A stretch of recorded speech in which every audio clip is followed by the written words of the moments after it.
Welcome to the deep dive. Today we're looking into a really personal but also quite relatable story someone sent in. It's titled How Ghazala Din Scammed Me. Yeah, and our goal here is to kind of pull apart this firsthand account. Exactly. We want to understand the mechanics, the playbook behind this kind of betrayal to see what insights we can all gain. And what's fascinating really is how these manipulation tactics, they just pop up again and again, Yeah. even in very unique personal stories like this one. We'll look at not just the what happened, but maybe more importantly, the why. Why do these things actually work? Definitely. Okay, so let's get into it.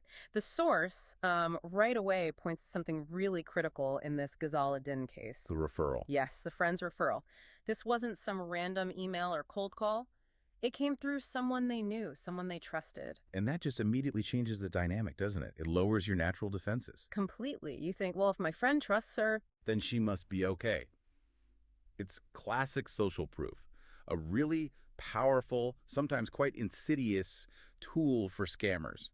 It just bypasses that initial skepticism. Right. So Ghazala Din introduces herself. The account says she was confident, maybe almost rehearsed. Polished, yeah. Claiming expertise in investments, talking about her company's long history, guaranteed returns. Whoa, hang on, that phrase right there. Guaranteed returns. Yes, that should be like giant flashing red lights and sirens for anyone listening.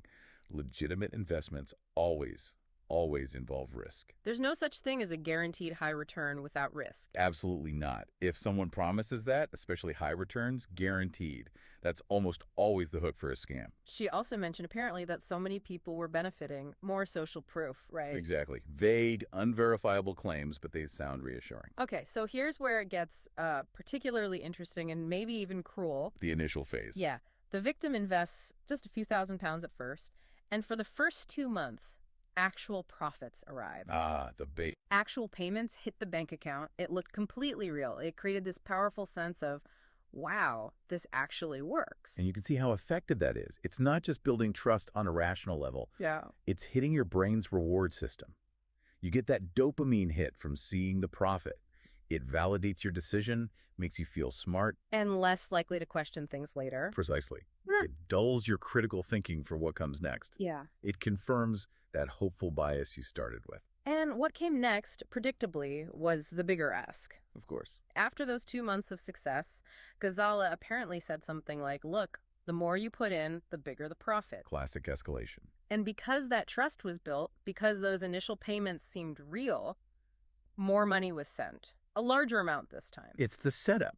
Get you comfortable, get you feeling positive, maybe even a little greedy, and then go for the bigger sum. The initial profits were just an investment by the scammer to get more later. And that is exactly when the script flipped. The payment stopped. Completely. From month 3 onwards, nothing. And when the victim started asking questions, Let me guess. excuses, a whole flood of them. Delays, problems with the account, paperwork issues, banks holding things up, you name it. And these weren't just one-off excuses, I imagine. No, the source says this went on for months. And the stories became more and more far-fetched. It's that slow drip of misinformation designed to keep you confused, keep you hoping, maybe even blaming the bank or the system instead of the scammer. It prevents that final awful realization. Until it can't anymore.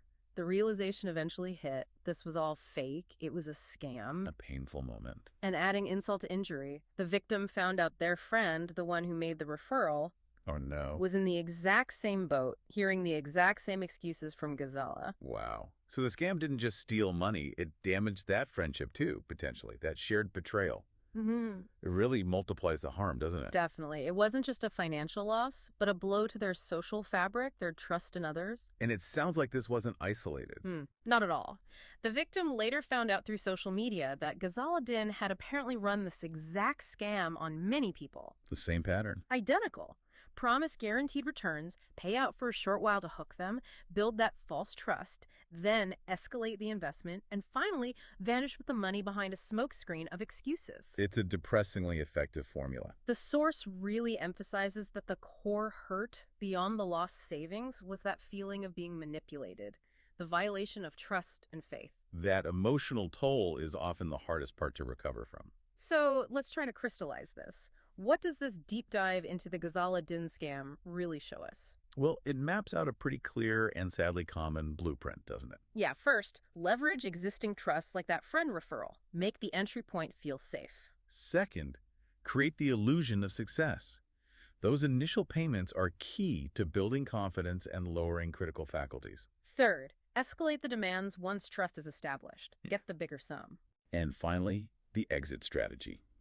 A long string of increasingly unbelievable excuses to stall and confuse until you disappear. So the big question this leaves us with for you listening. Right. When you're faced with an opportunity, especially one that sounds amazing, maybe promises those guaranteed returns, Hmm? how do you step back? Even if it comes through someone you trust. Especially then.